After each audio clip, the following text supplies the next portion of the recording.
ang diode, pwedeng yung positive alternation niya ang maalis, so magiging flat siya, tapos matitira yung negative alternation. Or iba naman, yung case ay matitira yung positive alternation, yung negative alternation naman yung mawawala. Okay, so magiging half wave na lang siya nun. Okay, or minsan naman, as in totally flat line siya. Yun yung tinatawag natin full wave rectification naman. Okay, but in this case, sa experiment natin, half wave lang po yung papakita natin, half wave rectification. Okay, so we have series diode limiter and parallel diode limiter. Okay, nasa same page pa rin tayo. So pinapakita niya dito kung pag series diode limiter ba, yung positive alternation yung retain or yung negative alternation. Okay, so same goes with parallel diode limiter. Yung positive alternation ba yung nawawala or the negative alternation. Okay, tapos kung papansin nyo, yung pagkakakonect ng diode natin, series, forward bias, tapos pagdating sa parallel diode, parang naging ano siya, reverse bias. Parang ganon. Okay, so check nyo ngayon, mapapasin yan dun sa experiment mismo natin. Kailangan nyo tignan yung configuration ng circuit, particularly yung diode, kung naka-forward bias ba siya or naka-reverse bias.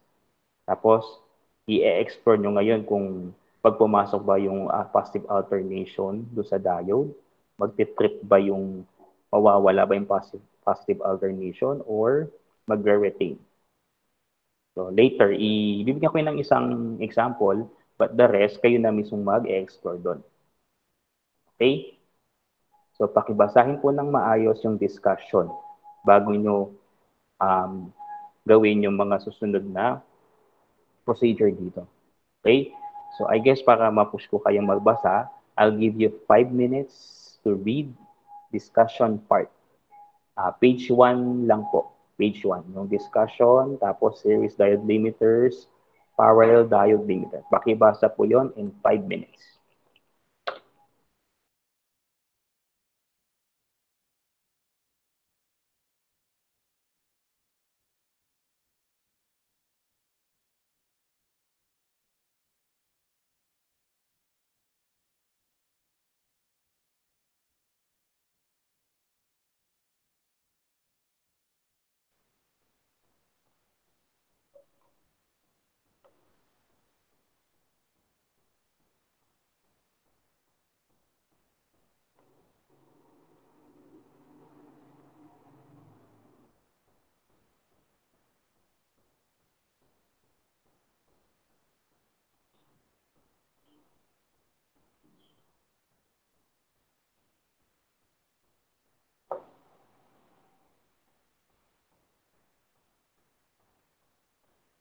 Okay, so I assume nasa page 2 na lahat tayo.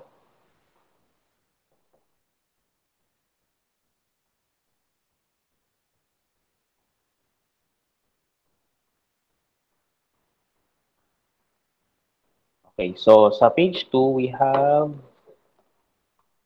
the circuit. Okay, so yung figure A shows a series, no, a diode limiter. Then, based on the configuration, naka-reverse bias yung diode natin. Okay, wherein yung AC line natin, as you can see, sine wave po siya, may positive alternation, no, and negative alternation. When you say AC, sa circuit, meron kayong makikitang AC supply symbol. P in AC. Tapos, sine wave. So, meron siyang positive alternation and negative alternation. So, ganito po yung flow, no, nung sine wave natin dun sa circuit. Okay? So, meron tayong diode connected in series with the AC supply. Yung kanyang cathode ang connected sa supply, yung anode connected sa resistor. Yung resistor naman, yung naka-vertical, fixed resistor siya. Tapos, yung output natin, it's across the resistor. Okay, so Ang kinukuha dito ay yung waveform. Okay, yung waveform o yung sine wave pattern after nung diode. Okay, or simply across the resistor. Kasi pag nag-check tayo ng waveform, since wala kasi tayong actual na oscilloscope, okay, mas mainam kasi kung actual eh. Yung oscilloscope kasi may dalawang probe siya. No? Mayroon siyang red probe or actually isang probe lang siya, pero meron siyang naka-attach na hook at the same time parang clip. Okay, isang cable siya, pero yung mismong probe niya may dalawa siyang, kumbaga sa kamay ano siya, sa lapi bang tawag doon, yung may bag sa thumb, may isang ating sinulpot na may itong finger. Stibay ang term ko sa lapi. Wala makanitan eh. So itang peka probe mo, ating yung hook, at the same time ating maka-attach na clip. Okay, so itang clip ito is for the negative polarity, most likely ground. Sa ground nakakonect yun.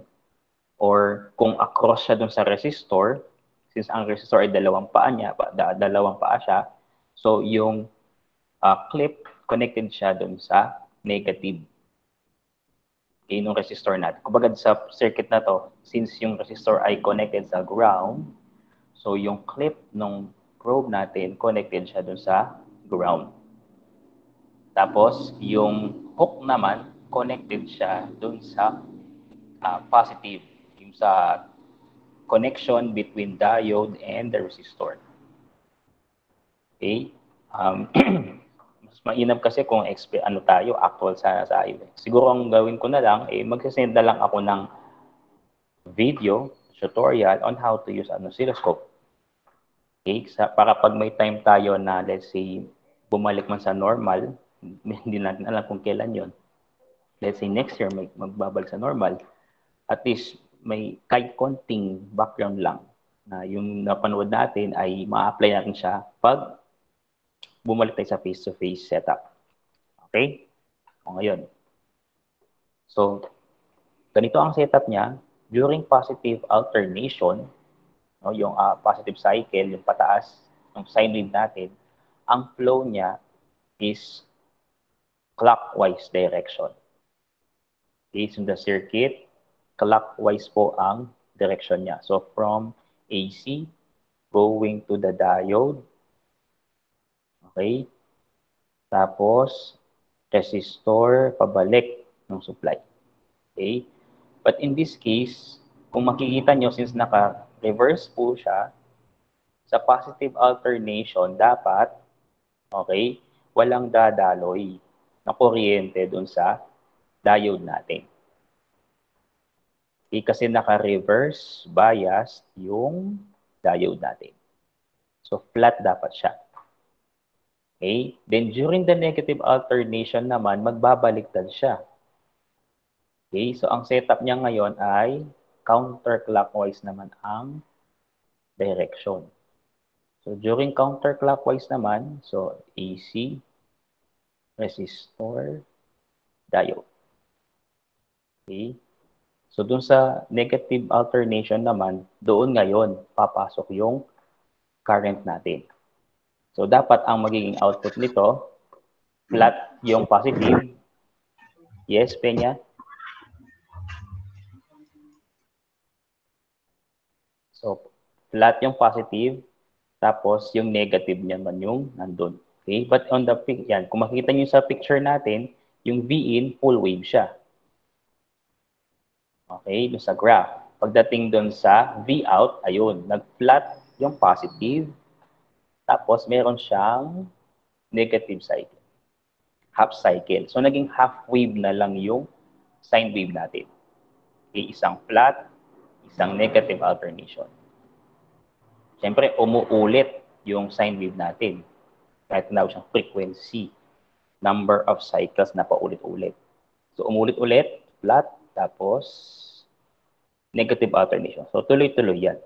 Okay, flat, negative alternation, flat. So, ibig sabihin, during the positive cycle, na-rectify yung AC voltage natin. So, itong flat line na to Ito na yung DC.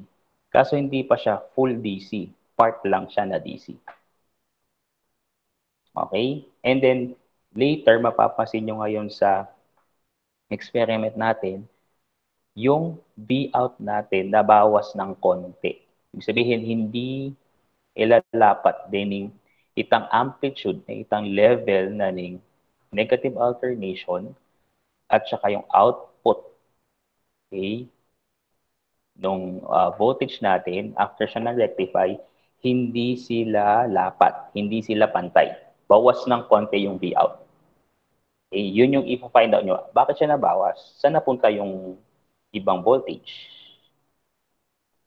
Okay, so that is for the series diode. Next part, next page. So we have the parallel diode. So during positive alternation, it will flow clockwise. So resistor, tapos dediretso ng diode.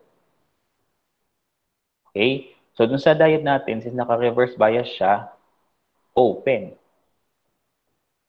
Okay? Then during the negative alternation, pabaliktad. So flow siya dun sa D1, tapos babalik ng resistor. So dito naman, ang nakalagay, okay, so during positive alternation, meron siya. Tapos pag negative, flat siya. Aha. Dapat baliktad yata ito. O, sige, later anyway, makikita nyo naman sa experiment natin para sa mag-verify natin. Kasi kung positive siya, open yon, hindi naman dadalo yung kuryente pabalik. So, flat dapat yon.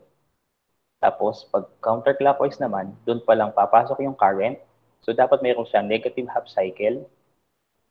Okay? Kumbaga, parang magkamuka yung, kumbaga, yung figure nito, dito sa third page natin, baliktad siya.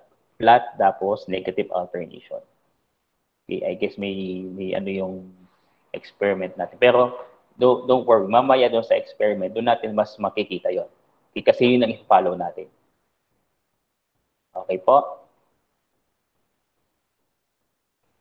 Type okay kung are we in sync?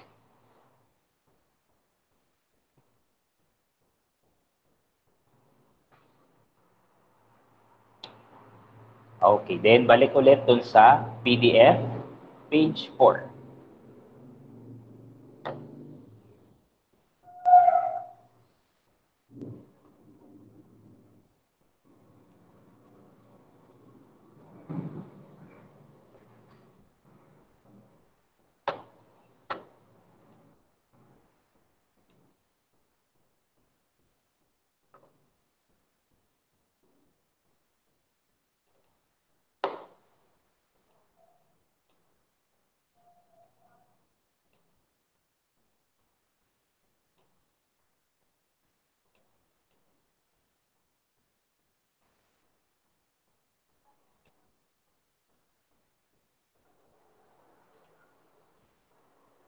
Okay, so sa page 4, we have the materials and the procedures as well. So sa materials, we're going to use every circuit ulit. Then may gagamit kayo ng kung may nakalagay na voltmeter dun sa circuit, okay, gagamit kayo ng voltmeter, V yung symbol. Then yung oscilloscope naman, ituturo ko kayo mamaya, i-walk through kayo kung paano gagamit yung oscilloscope using every circuit. Okay, tapos we'll be using silicon diode. So alam nyo na yung diode symbol. Tapos iset nyo na yung diode sa silicon diode setting. Okay, yung 9FA. Okay, and then isang 10 kilo ohm resistor, and then you're going to connect the circuit. Okay, so we have procedure for letter A, we have series diode limiters. Then we have the first 5 procedure. Tapos we have 4 circuit. So babasahin nyo isa-isa yung procedure. Tapos kung nakalagay circuit shown in figure 2-3A, sabi niya. So yung first figure na may A, yun po yung figure 2-3A. Okay? And then, kung mapapansin nyo, so tingnan natin yung step 1 ng series diode limiter. So babasahin ko siya. Construct the circuit shown in figure 2-3A. Set the AC supply to 5 volts and 500 Hz. Play the simulation. Okay? And then, kung titignan natin yung figure 2-3A, yun po yung may letter A doon sa figure. Kung nakikita nyo, 15 volts po ang nakalagay. So magtataka kayo, sir, bakit hindi po pareho? 15 volts sa circuit, pero 5 volts po yung supply. So mamaya, i-set natin na 15 volts yung circuit, then dun ko i-explain bakit po siya pinalitan ng 5 volts. Okay? Tapos, syempre, 15 volts AC, tapos line frequency ang nakalagay dyan. Ang line frequency natin is 60 Hz. So, initially, nakaset po yung circuit natin ng 15 volts AC at saka 60 Hz. Okay, so later, i-explain ko bakit ko siya pinalitan to 5 volts at 500 Hz. Okay? And then we have step 2, 3, 4, 5. So you have to read those procedure. And then, next page tayo. Page 6. Page 6. Page 5. Step 6. Page 5. Step 6. So step 6, we have 6, 7, 8, 9, 10, 11 for series diode limiter din yun. So, babasahin po niyo yung step na yon. And then for procedure B, shunt diode naman. Okay. So, sa shunt diode, ayan, we have also first 5 procedure with the corresponding circuit. Tapos, kung papasin niyo yung first step sa shunt diode. No? First step ng shunt diode. Sabi niya, construct the circuit shown in figure 2-4-2-4A. Set the AC supply to 5 volts and 500 Hz. Okay? Then turn on the simulation. So initially, kung based on the figure, 15 volts AC siya. Pero pag i-follow yung instruction, i-set nyo daw ito ng 15 volts to 5 volts at 500 Hz. Okay, so later, ipapakita natin. Kaso yung ipapakita ko sa inyo, yung sa series diode limiter procedure 1. Take note, ang ipapakita ko sa inyo, yung procedure 1 or procedure series diode limiter, step 1. Okay, kasi yung sa shunt diode limiter, no, pareho lang yung, kumbaga yung procedure na ginawa nyo sa series diode, pareho lang siya sa shunt diode. Mag-iiba lang yung configuration ng diode natin. Mag-iiba lang yung mga circuit. Pero kung titingin mo, parang pare-pareho lang yung mga step na pinapagawa. Pina-follow lang natin yung mga circuit na nakalagay dito. Okay? Pero pag naset na siya ng 5 volts and 500 Hz, sa step 1 pa lang, sa mga susunod na figure, lahat po 5 volts, 500 Hz na yung gagamitin. Take note. Sa figure, kung mapapansin nyo, naka 15 volts AC ang mga yan. Diba? Hindi po natin i-follow yung 15 volts AC. Ang i-follow nyo, yung 5 volts, 500 Hz na nakaset. Okay, take note. Ang gagamiting supply is 5 volts AC, 500 Hz. Okay, so neglect nyo lang yung 15 volts AC dito. Okay, pero para ma-clear kayo sa inyo, bakit ko siya pinapalit? Okay, so mamaya, i-explain natin ng maayos kung bakit pinapalit ko. Kasi mahihirapan kayong mag-visualize, no? Mamaya, makikita natin yan. Talagang magtataka kayo paano nyo ipa-plot yung ganitong kalaking voltahe. Okay? Tapos, we have step 6, 7. Then next page, 8, 9, 10, 11. Okay? So sa next page, page 6. Page 6.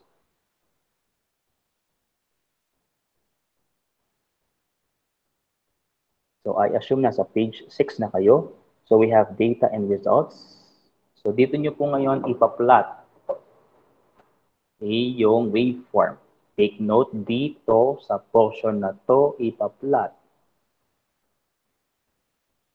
Okay? Use your creativity on how to insert your plot dito sa portion na to. Okay? Next page, page 7. So, plot din ulit. So, we have 2 plot ngayon. Bale, 5 bawat configuration. 5 para sa series diode limiter. Then, 5 para sa shunt diode limiter. Okay? And then, sa portion na to, okay, sa analysis of data, dito ngayon papasok yung discussion. Okay? Dito niya explain. Okay? Tapos, questions ang susunod. Next page.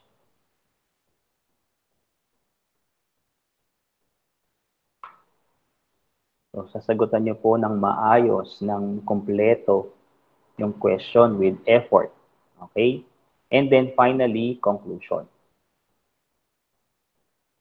Okay? And then yung last page, dun yung documentation, yung 6 screenshot na candid picture na ginagawa niyo yung experiment. Okay? Now, para hindi kayo mahirapan, okay, since PDF yung binigay ko sa inyo, you can actually convert this PDF file to Word. Okay, so kapag nagawa na sa Word, okay, doon yung ngayon ita-type yung mga kailangan i-type. Tapos, kung napansin nyo, naka-pattern na, naka-outline na yung file natin. So, ipa-follow nyo na lang tong experiment na to. So, yung outline niya, nakaayos na, insert na lang kayo ngayon ng writings nyo. Okay? So, yung mga naka-handwritten, take note, handwritten nyo, take a picture, insert nyo dito sa file na to. Okay, paano? Diba, sabi ko nga, from PDF to Word. Pag naka-Word na, yung mga kailangan i-type, ita-type.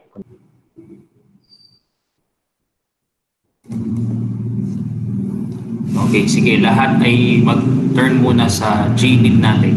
Matutok dito sa every circuit app. Baga dito sa presentation ko. Kasi baka yung iba, hindi pa na nahihirapan pang mag-construct circuit.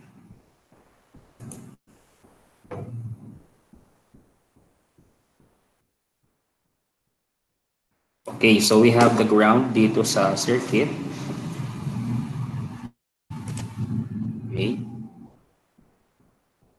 Then, kailangan natin ng supply. Yan. So, we have AC.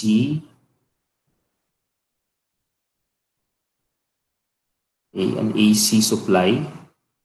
Then, if you want to change the setting of the supply, click nyo lang yung supply, naka-yellow po siya. Tapos, meron tayong llave dito. Mechanical tool. Yan. Okay, so naka-sine wave siya at nakaset siya ng 1 kHz. Okay? Ang gusto ko, iset ko siya ng 60 Hz kasi yun po yung line frequency. No? Based dun sa circuit, dun sa ano natin, sa figure, line frequency ang sinasabi niya. So, ang line frequency kasi is, yan, so dinadial ko po yung ating para ma-set yung frequency. Yan. Ito po yung 60 Hz line frequency. Okay? Kumbaga, initially, yung circuit, dapat makaniniya. Kaso, pinalitan ko siya based sa setting. Okay? O kaya based sa step 1 natin. Okay? So mamaya pa, isabihin ko yung reason bakit ko siya pinalitan. Next. So yung frequency niya is 60 Hz na. Tapos, look yung 60 Hz, nag-expand siya. Yung amplitude, i-click ko. Ayan. Para mapalitan ko ng 15. Kasi yun ang nakalagay dun sa circuit natin. So, 15. Yan. Tinoturn ko ngayon yung dial ko. Hanggang sa maset ko siya ng 15. Ayan. So, we have 15 volts AC. Tapos, frequency, line frequency, 60 Hz. Okay? Yan. Tapos, ang nakalagay dun sa circuit natin, meron siyang silicon diode na naka-series. So, we have to find the diode.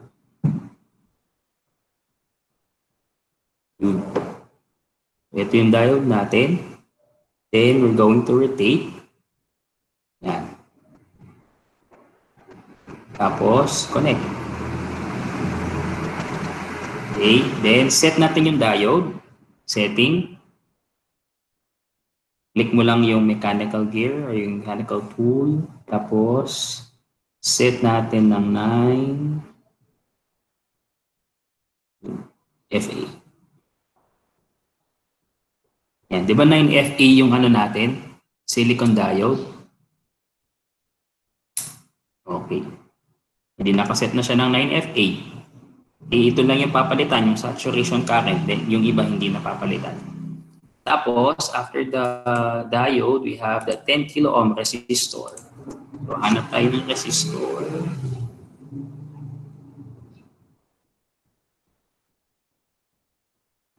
Yun. Okay, so nilipat natin siya dito sa part na to.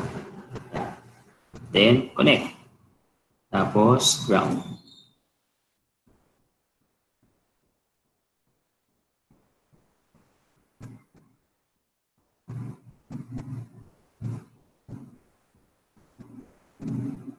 Hindi ko na may lipat. Okay. Yan. So, ito na ngayon yung circuit natin. Ayun. Okay. Kaso, ito ay nakaset ng nakaset po ito ng 10K. Okay, so kinlik ko yung resistor and I click the mechanical tool. Umitaw yung dial, rotate. Hanggang sa maset siya ng 10K.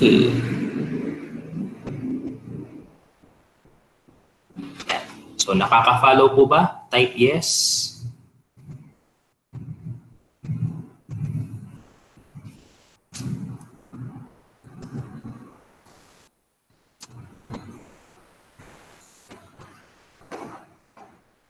Hindi nga liwa, laman mag-react. Kaya minsan magkakapon.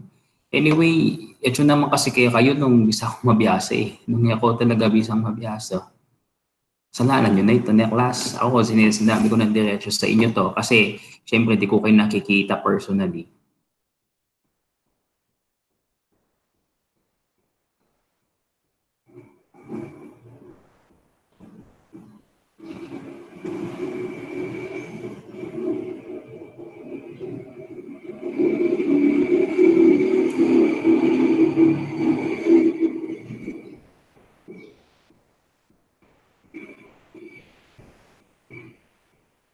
Ayan, okay. Hindi nakaset na yung circuit natin.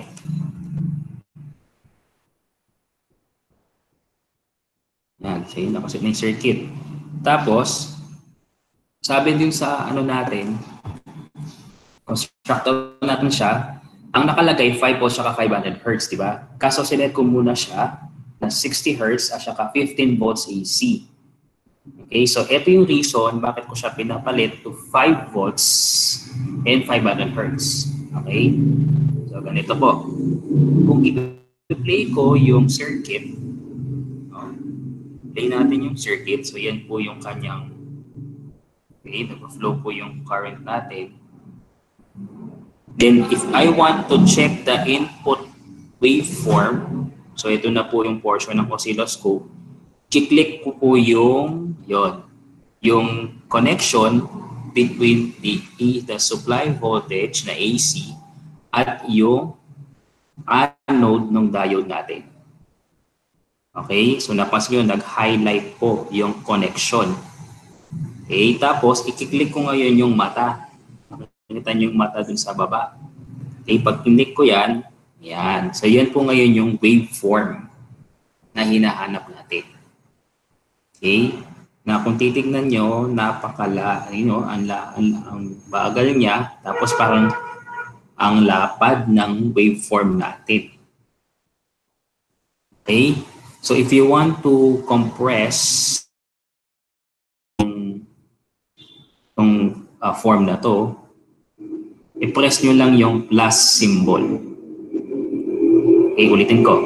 Ito, kung gusto kong i-expand, i-click ko lang ulit yung plot, yung picture ng plot, yung nasa taas, yung below nung may positive, plus, minus circle, yung nakita nyo yung blue line na nasa upper right, left-hand corner. So, click ko lang yon, mag-expand siya. Yan. Tapos kung makikita nyo doon sa plot natin, ay noon nakalagay negative 8, negative 10, ayan, negative 15. Yan, sabihin, yun yung minimum peak voltage natin, negative 15. Tapos approaching siya na positive 15. Yan. So kung ipa-plot mo to, napakahirap niyang i-visualize. Okay? Then if I want to compress it, press nyo lang yung plus symbol. Yung plus dito. Press nyo lang yun. Ayan. Liliit siya. Okay? Which is, I find it very hard na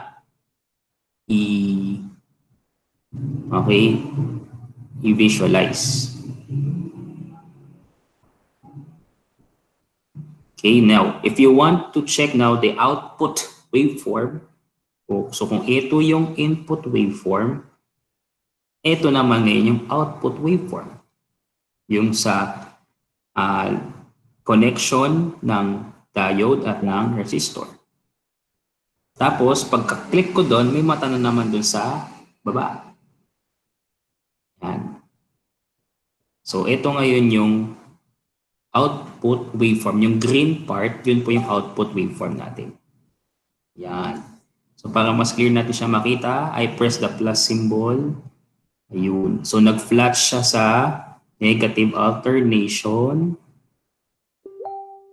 Tapos, yan, bumabalik ulit naman yung supply na yung natin. From negative, bumalik siya ng positive. Ayan. Pagka-positive niya,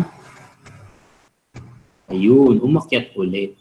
Pero kung mapapansin nyo, parang delayed yung green part. Ayan, kung parang gusto nyo mas malinaw, ayan, may gap siya.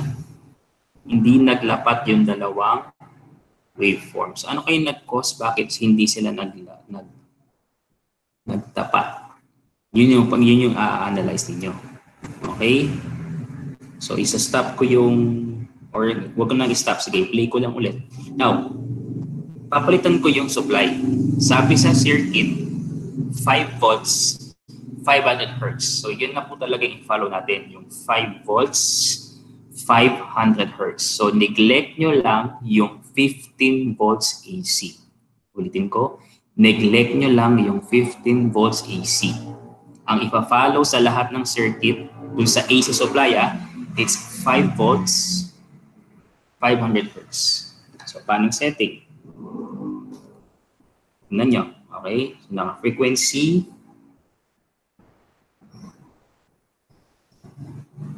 Yan. So, 500 Hz. So, makikita nyo, ayan, parang mas maliwanag siya ngayon. Mas nakikita nyo ngayon yung pattern. Okay?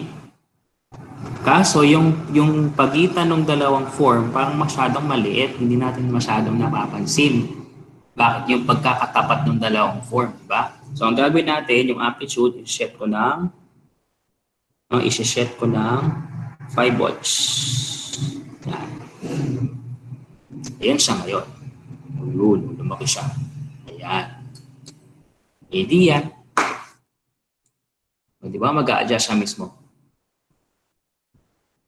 So, mas clear, mas ma-visualize yung ng maayos. Bakit hindi sila nagtapat? Yan. Okay, then follow the rest of the steps. Question po?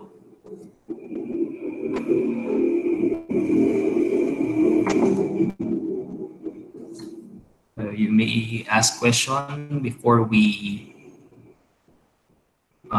log off. Tapos babalik tayo ng 9:28 na, no? 10:15 para sa ating attendance. Screenshot. Yung iba, baka may tanong. So take note, nakaset po initially ang supply natin ng 5 volts AC, 5 volts AC at 500 Hertz frequency. So sa lahat ng figure doon, 5 volts AC, no? Take note, 5 volts AC. AC, okay? Tapos 500 Hertz na frequency.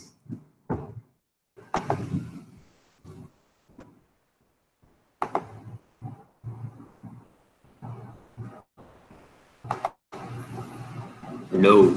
Walang question?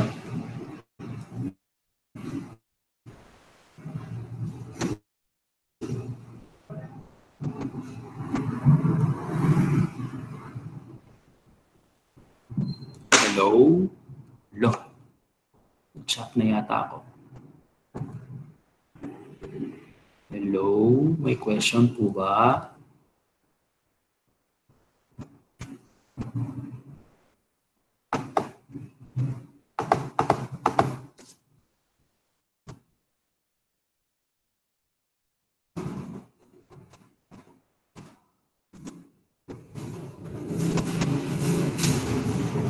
Class, hello?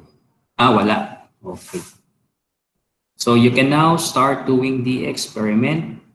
So pwede kayong nakastay or pwede kayong mag-log off. Balik kayo ng 10:15. Okay, at 10:15, screenshot tayo. Sige, enjoy doing the experiment.